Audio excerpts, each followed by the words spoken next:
Hey guys, welcome back to my channel. If you're new here, my name is Autumn and I am documenting my personal finance journey. So everything from budgeting to retirement to investing to saving to debt payoff. Be sure to subscribe so that you can stay updated every time I post a new video. Okay, so today's a big day for me because I am setting up my 2025 zero-based budget. If you want to learn the basics of zero-based budgeting and how to set up your own zero-based budget, you can click here. I have a video all about it. But today we are going to be setting up my budget. I'm going to be following the steps that I talked about in my video and go through for myself creating my budget for the full year of 2025. Okay, so hopping into the spreadsheet, you can see I have a blank template here.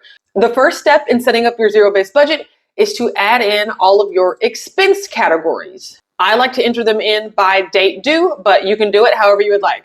Okay, so the first bill on the list is a family bill. I am at the age where I'm fortunate enough to be able to help my family out in some cases by just taking on little bills here and there that make a big impact to them. It's just kind of my way of saying thank you and paying back. So I have a bill that is due on the 1st of the month. So the next part of this is putting in how much you're budgeting for that particular expense.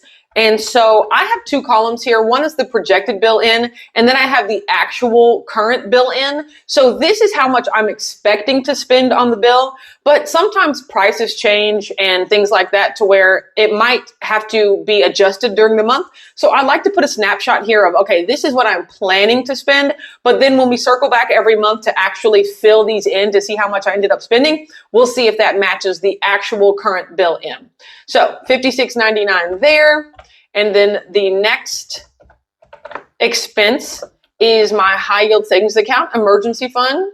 Okay, so I know that I say in my previous video that you want to leave all of your saving and investing accounts to the very end to make sure that you have money left over for them. So you want to leave them at the end of the month, but I am an experienced saver and I've built this into my budget for a long time. So I know that I have money built in for these savings goals. And so I have them automatically transferring to my high yield savings account on the 3rd of the month. So $75, I have a high yield savings account. I have two savings accounts. One of them is for my emergency fund, and that is literally going to be for 3 to 6 months of household expenses. And then I have another high yield savings account called Fun Money. And that's just like saving for vacations and trips or any other goals. That's not necessarily my emergency fund. Do I need two separate high yield savings accounts for this? Probably not. I could keep track of it on a spreadsheet, but I like having my two accounts.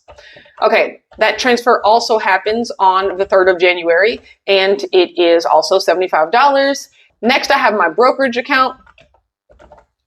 I'll show you why I'm only transferring $75 a month to my savings account. Normally, for me, I would want that to be much higher, but I have some other goals that I'm taking care of right now. And you're going to see that as we fill in the budget, where the rest of my money is going. So brokerage account, I also transfer that on the 3rd of the month, and that's $100. So that's $100 going into the stock market every month. Next, I have one of those home HVAC maintenance plans. I don't know if you've heard of them or have them, but I mean, they put everything on a subscription these days. Yes, even your HVAC maintenance. So paying this amount every month, the guy comes out and, well, not every month, but like once a year, they do a tune-up and all that stuff. It's just easier for me to pay it every month than to have to remember to like take $125 or $150 once a year to do it. This way it's already on the schedule. It automatically comes out. I don't have to think about it. So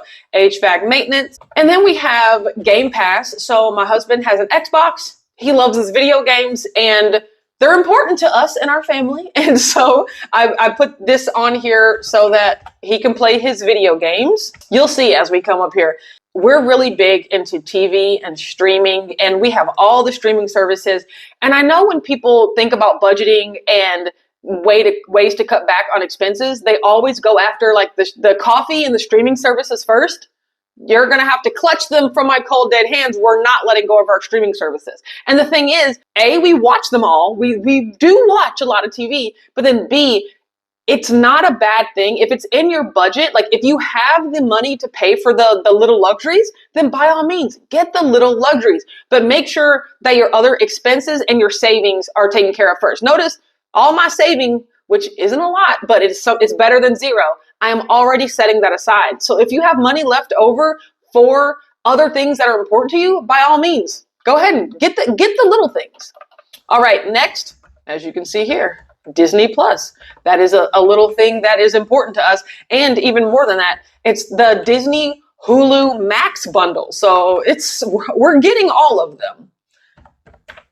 And we use them religiously. So these are all going to good use. Next, Netflix. I told you it was coming. I told you these are the type of people that we are, and this is what we spend our money on. No apologies. All right, after that comes a car payment. We only have one car payment as a family, as one of our cars is completely paid off. And that car payment is due on the 11th. Okay, and here, if you remember from the last video, here is where we can also put the amount, the balance that's due on that debt so that we can see it go down from month to month. So the remaining balance on the car payment is $3,768.18, and we will be paying that off in 2025, and I'm very excited about that. All right, and our car payment is $384.90. Next, trash. So trash is one of those bills that only occurs every 3 months. So I don't actually have a payment due in January. So I am going to block out the payment date information. But I do set aside money every month so that by the third month, I have enough set aside to pay the whole bill. And so I set aside $85 a month for trash. Next, I have a business loan. So during the pandemic, 2020, I used to own a small business and we had to shut down. The nature of our business, we had to shut down, but our bills didn't shut down. So we had to take out a loan from the government. It was not a PPP loan. It could not be forgiven. So I am in the process of paying that loan back. It is just what comes with owning a business and taking risk. And so it's what I got to do. So that also has a balance, and the remaining balance on the business loan is $22,102.11. And then my payment every month is only $100. The minimum payment is $100. And if I continued to pay $100, it would take me 30 years to pay that thing off. But this loan is the next loan that I'm attacking in terms of where all of my debt payoff money is going. We're going to see that in a little bit. Next, I have Sling TV. We are cord cutters, so we don't have cable, but we have Sling. And Sling is getting more and more expensive, but it's what we do. $84.46 is how much for the month. All right, and then I have a category for all of the remaining annual TV streaming. So Amazon Prime, Peacock, Paramount, Apple TV, anything that can be paid annually, we pay on the annual plan because it is usually cheaper. Things like Netflix and Game Pass and Disney Plus, I didn't see a way for them to be paid annually, so that's why they go on the monthly budget. But we have all the rest of our streaming services are getting paid annually. And so I set aside money each month so that when those annual payments come out in June, they pretty much all happen in June. I'll have enough money set aside for that. So yeah, I'm not really making any payments in January, but I set aside $60 a month for annual TV streaming. And then another thing that comes into play here is that I already have money from last year, from 2024. I've been setting aside $60 every single month. So I already have money in my beginning surplus account for the bucket that I'm contributing to every month for my streaming. Once again, if you have any questions about that, you can go see the previous video about how to set up your own zero-based budget. So I actually have $376.80 already set aside for streaming that I've been collecting over the course of 2024. All right, we have life insurance. It's due on the 20th. And the life insurance for both me and my husband is $148.52. So that's life insurance and disability insurance. I am an insurance believer. There are lots of different schools of thought on it, but I think insurance over and above the insurance that is provided through my employer, I want to have additional insurance. That's just me. All right. Then we have our cell phone. So there are 4 people on our cell phone plan. Once again, just family members that I can lop onto the plan for extra. I will be happy to do that. That is due on the 21st. And then that is $207.61. That's why I also, wanted to say, like, wow, why is your cell phone bill $270? There's lots more than just me and my husband on there, and I'm okay with that. All right, and next we have internet. We need something to power all these computers and streaming services. And that is due on the 23rd. That is usually $113.69. Home security. So we have security monitoring, comes out on the January the 24th. And that is $33.91. And as you can see, the total is accumulating here at the very bottom. And once we put in all of our expenses, we'll talk about what to do next. And then we have joint car insurance. So this is both me and my husband's car insurance. Also comes out on the 24th. That is $259.04. And then we have credit monitoring. So if you can't tell by the fact that I have a whole YouTube channel dedicated to it, like, personal finance is very important to me. And my financial health in snapshot is very important to me. So I have credit monitoring for all 3 bureaus so that I know if anything hits my credit report. I know what my score is on a month-to-month basis. I can see how all of the activity that I'm taking is affecting my credit. So, you definitely don't have to have credit monitoring, but like, that's a priority to me. So I am gladly paying the subscription every month. And that is $24.99. All right, next, another debt item is a tax bill that we are paying off. So the good old IRS, they're going to get their money, right? And so we have some back taxes that we are paying. The total here is $22,057.92. All right, and we're currently on the payment plan with the IRS to where our payment here is only $40 a month. We've gone through a whole lot to get this tax situation worked out with the IRS. So we're just following the plan right now, but that payment is $40 a month. And then we have a student loan payment. Right now, we don't have to pay anything on the student loan. So we are keeping track of the balance, but I'm not putting any money in the budget toward the student loan. The student loan balance is $39,003.71. But I'm not budgeting any money toward that. All right, next we have our electric and gas bill. This is usually due on the 28th of the month. This is one of those ones that fluctuates as well. So like in the summer or spring, when we can open windows and maybe we're not using the air conditioning, that amount will be low. Whereas in the winter, when it's really, really cold and we have to use the heat for a long time, that amount's going to be high. So this is another one where I put the same amount in there each month, but the amount that I actually spend ends up fluctuating. So the amount that I put toward my electric and gas each month is $250.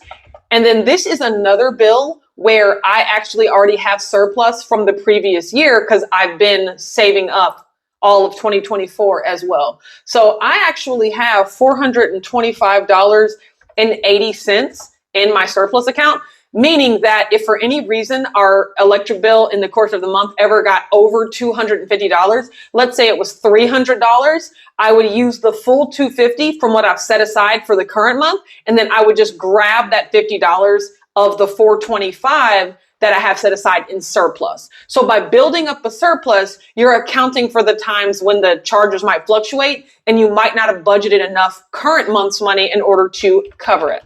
All right, then we have the water bill. This is the same situation. I put $125 a month toward the water bill, but I also have $136.47 set aside in my surplus account for the water bill if for any reason it ever gets above $125.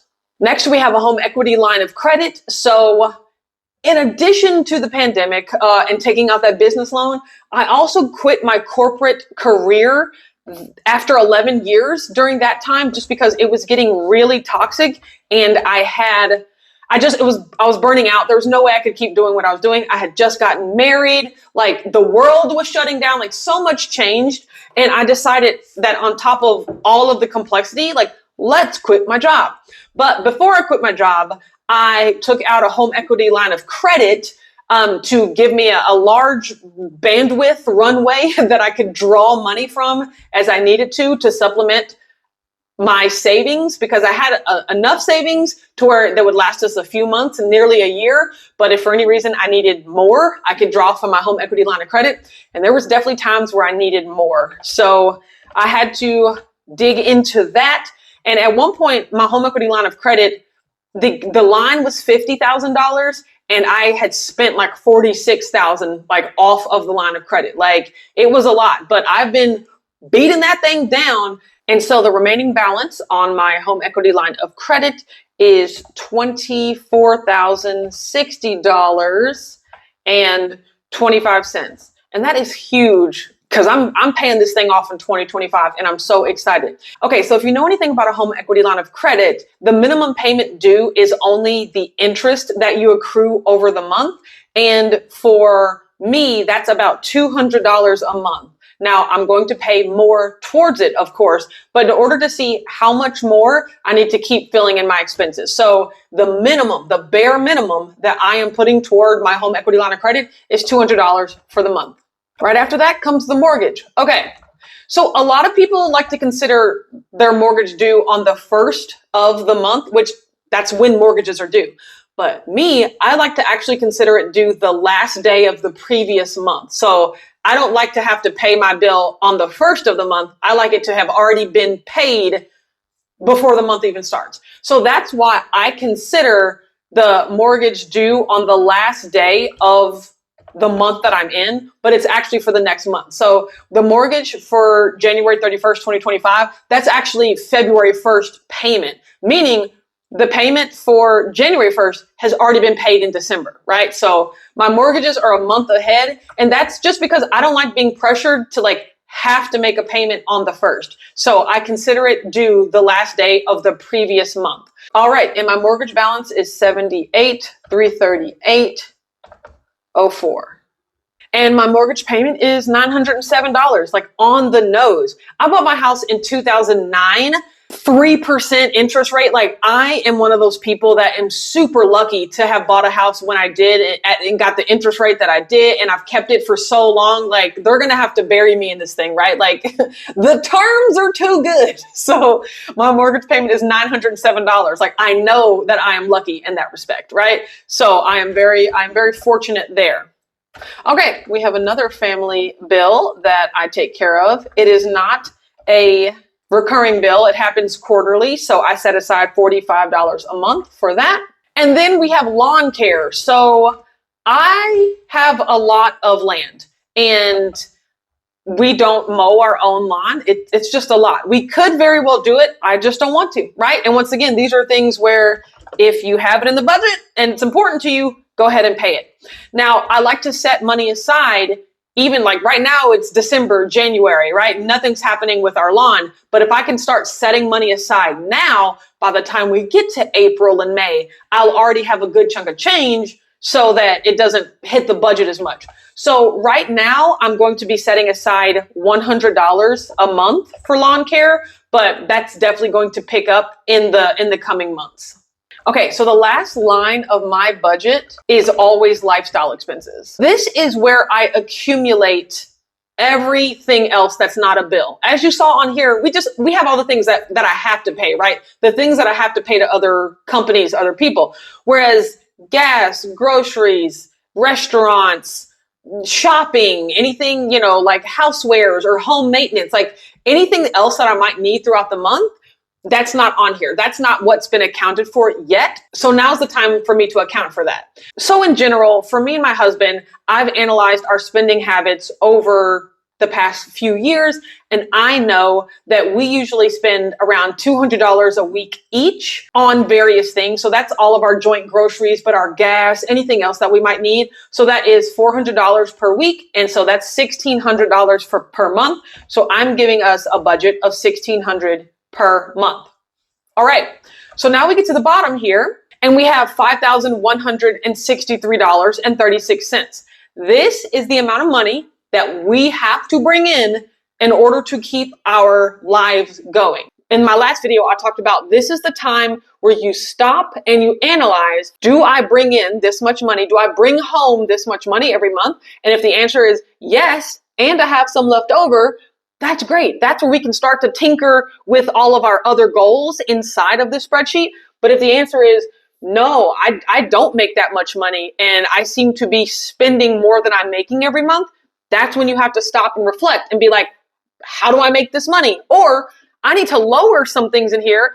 Maybe I need to cut back on those amazing TV streaming, right? Like this is where you can see where you can cut back. Maybe instead of giving yourself $200 a week per person, you try $150 a week per person, right?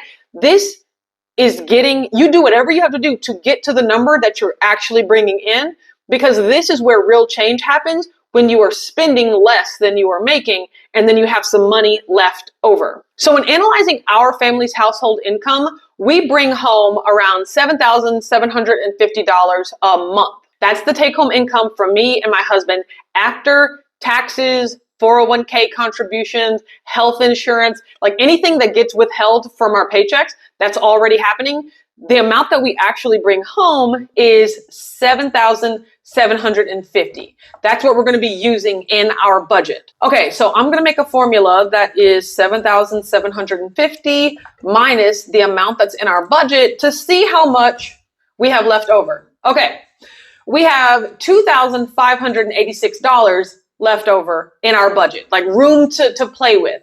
And remember when I told you that my number one goal is to beat down that home equity line of credit? Like I am coming for that HELOC and it is getting paid off in 2025. So my goal is to actually put, even though the minimum payment is $200, I'm putting $2,800 a month onto my HELOC.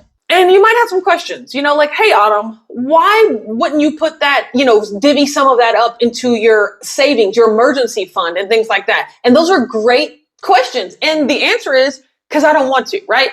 It really just is up to you. What do you prioritize? There's always going to be this balance of, should I save more or should I pay off debt? And I guess the technical answer is, which one is costing you the most, or where can you make the most money? If you're putting your money in a high yield savings account that'll grow interest, maybe you want to save more.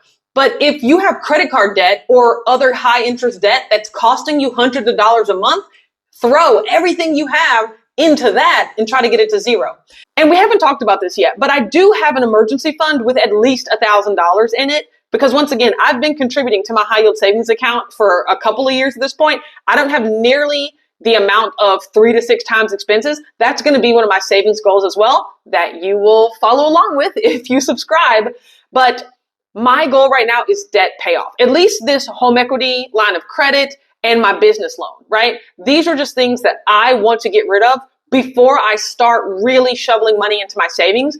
And the honest answer is, if a big emergency comes up, I don't mind going back into debt. Like I don't mind putting money right back on that home equity line of credit, because once again, I have up to $50,000 available credit and I only have $24,000 used right now. If God forbid something pops up, I'll just have to put it back on there. But guess what? I'm aggressively paying it off again. So it just depends. Like if you don't want to have to dip back into credit, then maybe it would make sense for you to build up a nest egg in case an emergency happens. But for me, I'm personally comfortable putting it back onto my home equity line if I need to. That's why I'm not as worried about putting more money towards savings right now. Now, once again, the goal is to pay off that home equity line of credit, and then the business loan is next. And then after that, I'm gonna have a big chunk of money available each month to decide what to do with. That's when we're saving. That's when we are beefing up those accounts. And I probably will even attack my mortgage more after this, right? But my main goal for right now is that home equity line of credit. And that's why I'm committed to putting $2,800 a month onto it. But if we look at our total, we say, oh no, that puts us $13.36 in the hole, meaning we've budgeted $13.36 more than we actually have, I am taking that out of lifestyle expenses. That might be one more fast food meal that we're not going to get, that like we're just going to have to deal with. We don't really spend a lot anyway. Maybe that, I don't know, is that paper plates? Like $13.36 over the course of the month is not even going to, we're not even really going to see that in order to care about it. And so our lifestyle expenses is down from 1,600 to 1,586.64. So for the month of January, for all the months really, we're going to have 1,586.64 to play with.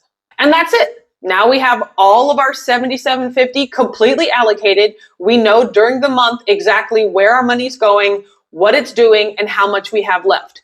This is the budget that I use every month. You see at the top, it says January payment totals. I'm just going to copy the same thing. February, March, that whole thing, the same template that is in the previous video. That's the template that I use to keep track of my own budget. So follow along with me throughout the year, and we're going to be filling these things in, and we're going to be watching these debt balances go down.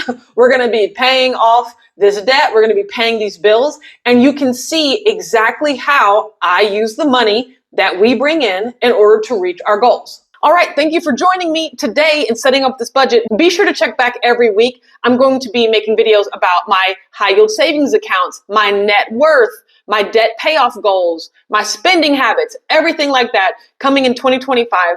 Thanks so much for joining me, and I'll see you next time.